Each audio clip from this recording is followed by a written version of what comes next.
And we are back. And our right bumper to grapple. Oh, how do I? Oh, right bumper? Yeah, right bumper. Did I? Is that not right bumper? No, that's not right bumper. That? Try the... That's the trigger. Maybe you need to not point at trucks?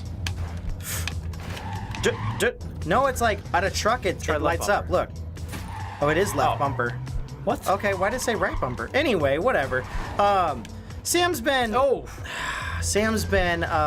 doing things. He's been doing Tron his art stuff. thing lately.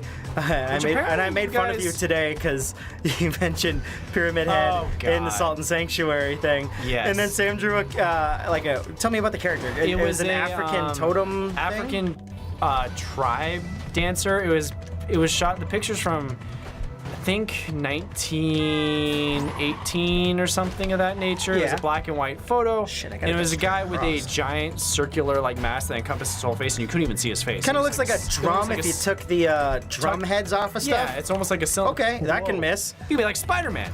Yeah. But yeah, because I made fun of Salt and Sanctuary. Salt and Sanctuary, where I was at I'd say my lowest lowest point on the fucking channel. The most depressed. It was you and Pyre near the end, but even more. I think we need to put back down the ability. I don't think grapple's working for you. No, we didn't have another ability. No, that's what we didn't have any other ability. Oh, can you still double jump? Yeah. Oh, cool. Oh, I think it's gonna take some time getting used to it, but yeah. Nice. I thought you could only equip one thing. No, double jump is just like a normal thing you can do once you get it. So we don't have the super dash, is what it is. Yeah, we bought a super dash, guys, and a grappling, and it's only letting us do one of them. We didn't know that was a thing. We didn't know it was a thing. We bought... Ooh. And I keep tightening up every time I know I'm gonna fall. Like you see someone that holds a controller and they're like, no, why is it not going towards the fucking way? And they motion the controller forward.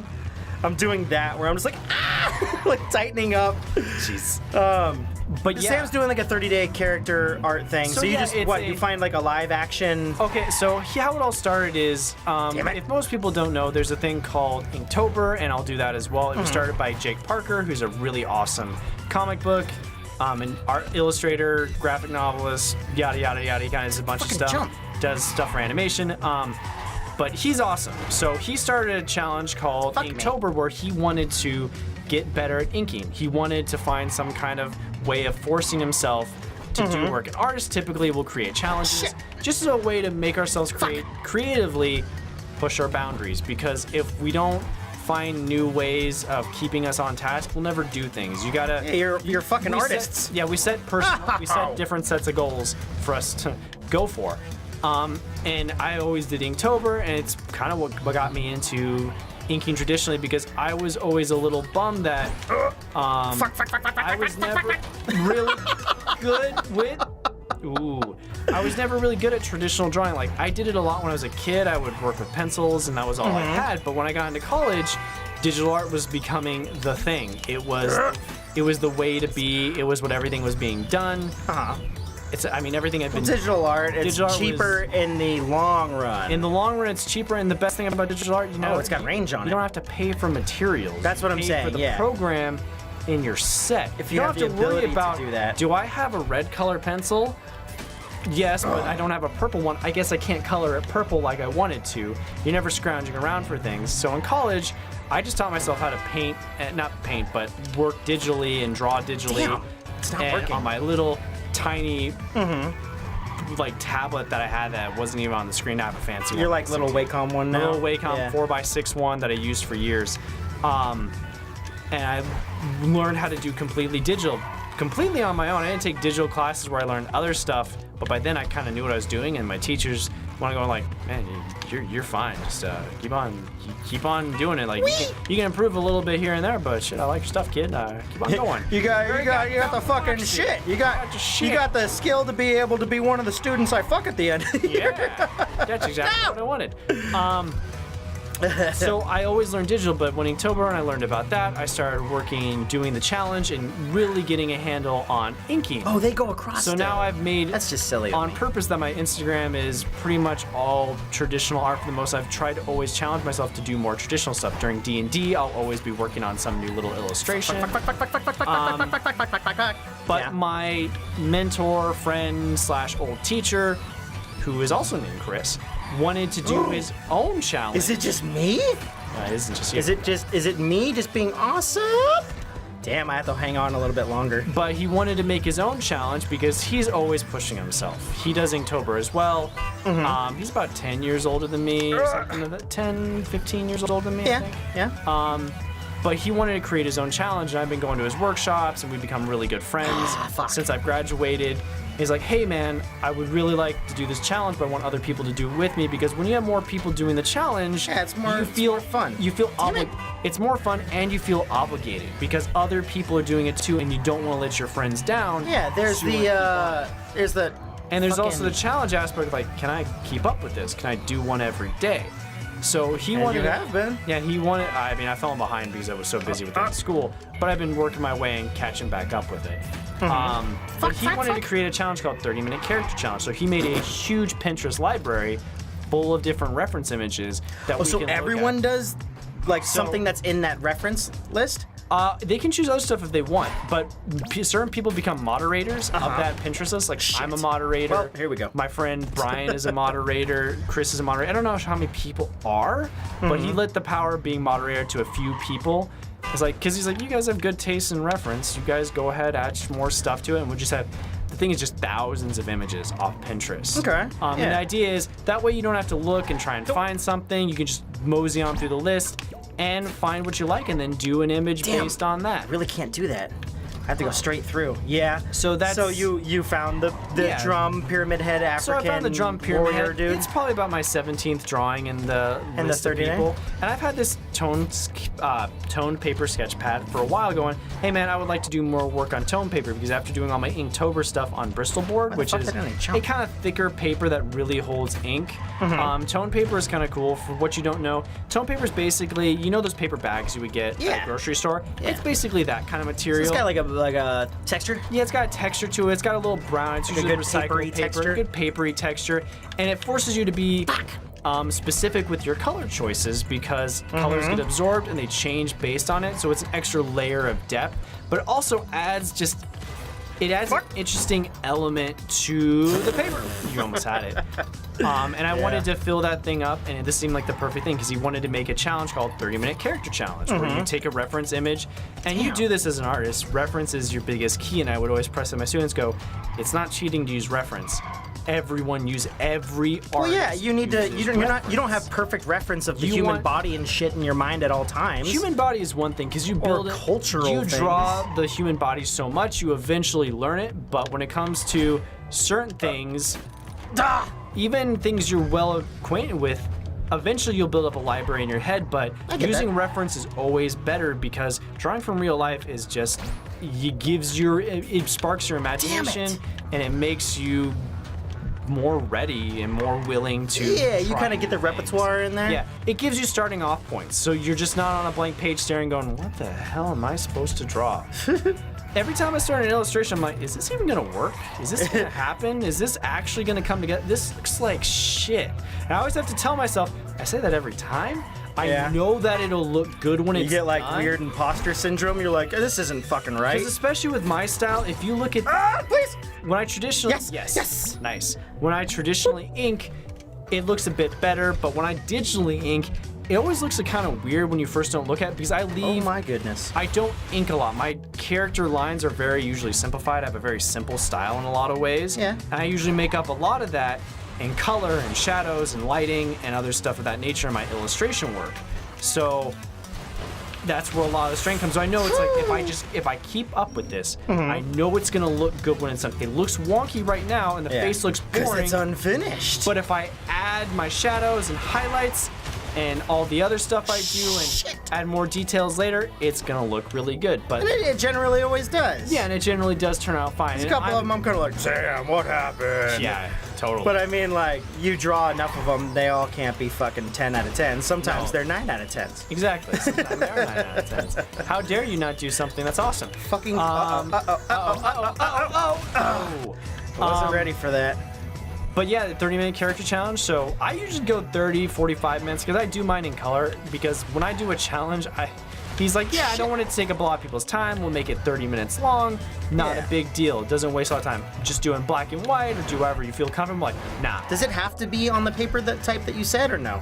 No, I chose to make it harder on myself. Jesus. I mean, I guess that's good. My friends have been doing it digitally.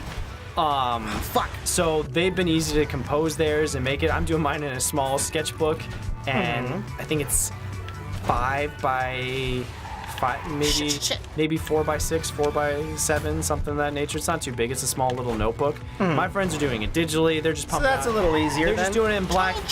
They're doing theirs in black and white. There we go.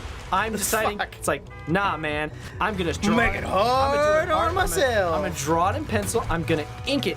And I'm gonna color it, and I'm gonna aim for it to be in 30 minutes. And I usually get about, in terms of like inking and sketching and coming out, doing the character, I can get it done in about 35 minutes. Usually takes another extra like 10 minutes to color. Oh my goodness! Something of that nature. It depends on how much extra work I put in, but I get to about the 30, 45 minute range. But it's a fun challenge because there's so many different varieties and so many different types of characters. It really allows me to just explore characters I wouldn't normally draw. But that was something that I really liked about it, because I was like, oh shit, like Sam's going over like a whole lot of where am I going? Different genres, different types of characters. Because I do have a style and I do have a certain type of character that I tend to like to draw, and I'm always wanting to build up my repertoire, build up my knowledge of other things like machines. I wish I was better at machines. I know that was a big thing for you for a while. You were like, I need to be able to like draw trucks. Draw trucks and draw cars. Because for the longest time, I was only concerned with how do I get better at drawing the human form. I'm garbage. Yeah. And people didn't. You got your style down now. I got my style down now. I'm okay now. I could still be better. There's still a lot. I think everyone can be better at anything at any point in time. So I don't think you should be too fucking hard on yourself. Well, that's how I get better. Yeah. But all through college, all I was focused on was I need to learn how to draw the human. I need to learn how to draw anatomy. I need to understand perspective. I think that's the hardest part for a lot of people. Everything else will kind of come into place. Damn it.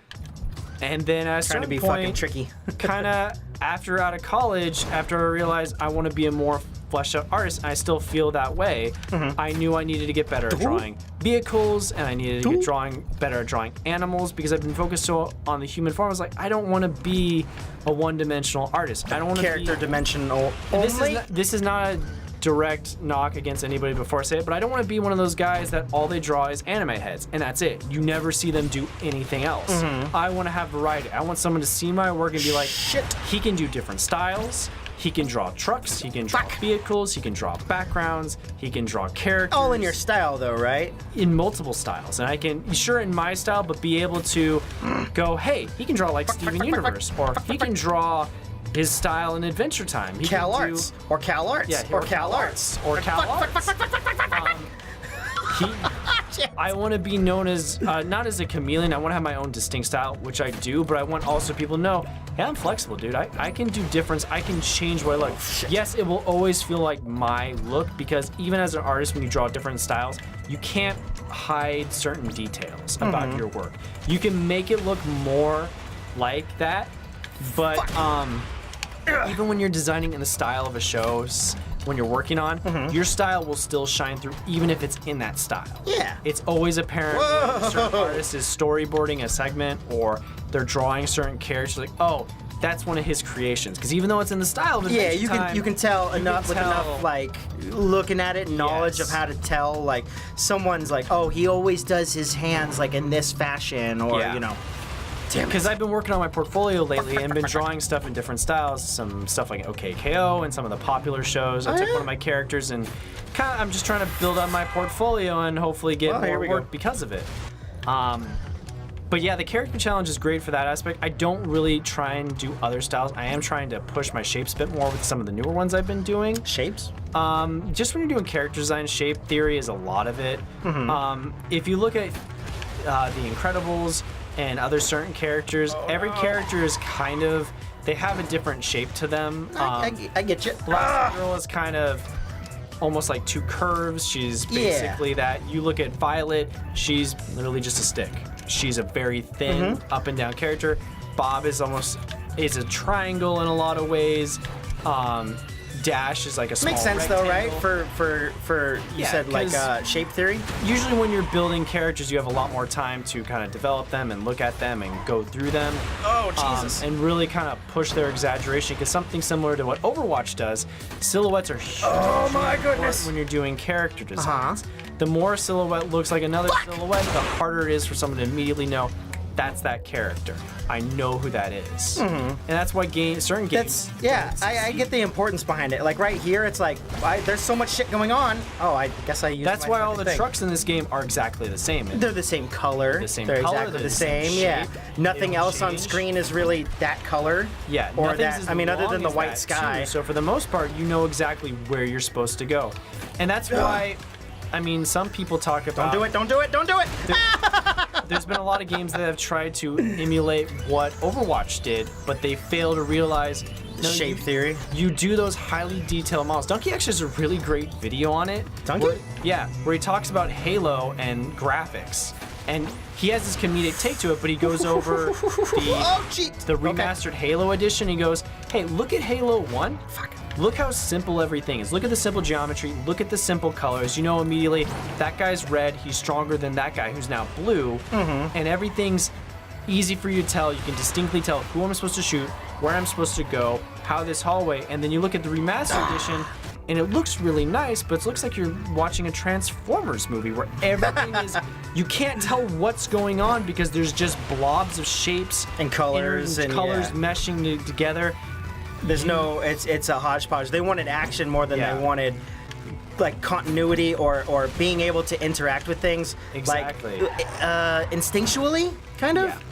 Yeah. Because the human eye can take in so much information. The simpler you make the design, the better. And the more stuff you jam on detail, the more stuff gets lost. Because you look at a game like Uncharted, that character design is actually really simple. It has a lot of fine details, but Drake has a white shirt and blue pants.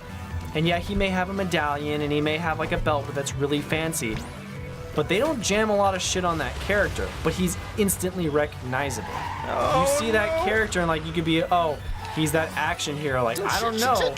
He seems pretty distinct. Or Hitman. He's a bald white guy in a black suit with a red tie, and he has a barcode. Yeah, I mean that's one of the easier. If you have a suit, it's one of the easier cosplays you can pull off if you're cool with shaving your head. But you know that's Hitman, even though there's plenty of movies that all have Agent 32 or whatever the fuck. There's plenty Agent of things 47. with people with bald heads, but they have made that thing iconic enough and simple enough that people have attached to that character. Oh fuck. Certain games lose that. It's like even when you have a highly detailed world, you gotta make certain things. You gotta make things readable, and if things aren't readable, it's too hard to tell what's going on. Like a fucking bullet hell, essentially. Yeah, exactly. You're just like, okay, I can't get what the fuck's going on. That's why here. some bullet hells are great, and some bullet hells are because it fucking ran out from underneath me. But we're gonna have to talk about bullet hells next time. Yeah, we will. Truck bullets. See bullets. Trucks shooting bullets with bullets trucking bullets. Fuck!